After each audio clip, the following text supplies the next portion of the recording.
It was a late night, with the snow gently falling outside my frosted window. Gentle music was rocking me to sleep. The warm fire was roaring before me with a crackling that soothed my very soul. That's when I heard it. I opened one eye warily, annoyed as could be.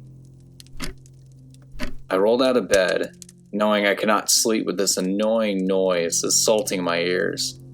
I looked everywhere for the source of the noise. I unplugged my clock, looked beneath my bed, between my pillows, even checked my door hinges. Still, I looked out my window to see nothing. I threw my hands in the air and climbed back into bed. That's when he rose. From the flames and ash came a creature like nothing I had ever seen before. His milk-white skin and white eyes seemed to glow in the dark room. I immediately tried to scream, but the noise caught in my throat. The noise grew increasingly louder as the monster took its first step from the fire. It grew ever closer, as I sit in complete shock and fear.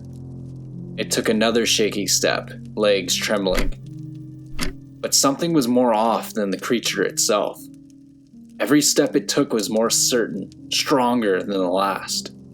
I watched it grow larger and larger before my eyes. Soon the 4-foot creature was now towering above me over 6 feet tall. That's when he climbed onto my bed. I was still unable to move, knowing I was trapped. I hated myself for not moving sooner, and I still do. Then it did something even more peculiar. It climbed into bed next to me. It gently smoothed my hair and caressed my cheek. It was almost comforting. I remember waiting for the sun to rise, praying it would scare away or someone would come in and see the monstrosity, just so I can confirm my sanity. And so I lie there with it all night, and it never stopped petting me. I didn't sleep a wink.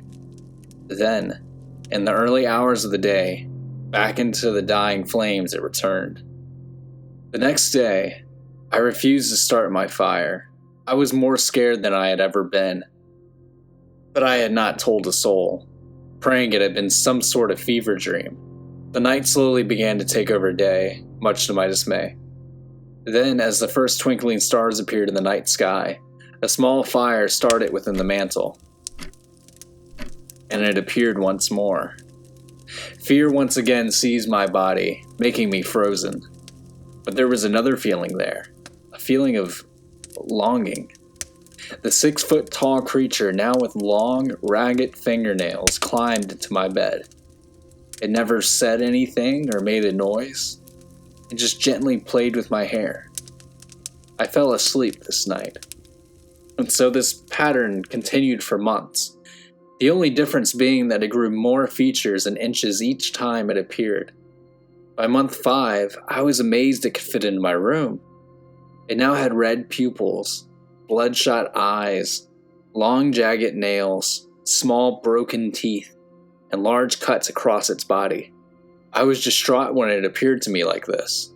I stayed awake all night, cleaning its wounds and bandaging them up. That was the night it didn't go away. I awoke the next morning to my bed still with the sleeping creature. Usually it had disappeared by the time I awoke. I was very afraid, not knowing what to do. That's the day I found no one else could see it. I was shocked as I walked down for breakfast. The 10-foot tall thing followed me down the wooden stairs, yet there were no gasps, no screams, no cries. My family continued on like life was normal. "Coffee, dear?" my mom offered. I shook my head no, and walked myself to school. Everything was perfectly fine with it there. The world continued to spin around. I began to view it as just part of my life. That is, until the whispers started. They were gentle at first, small murmurs within my head. "Why would you embarrass yourself like that?" they called out the time I stuttered in class. "You cannot wear that," they squealed as I put on my favorite crop top. My monster never moved his mouth when the whispers happened. but I had an inkling feeling they were connected. The whispers one day turned to an outspoken voice when Jason rejected my idea to go out to lunch. He said he was busy, but the whispers called out otherwise. "He hates you. What were you thinking? Idiot." I went home early that day, crawling into my bed. The creature cradled me in its arms, and its gentle, ticking noises rocked me to sleep.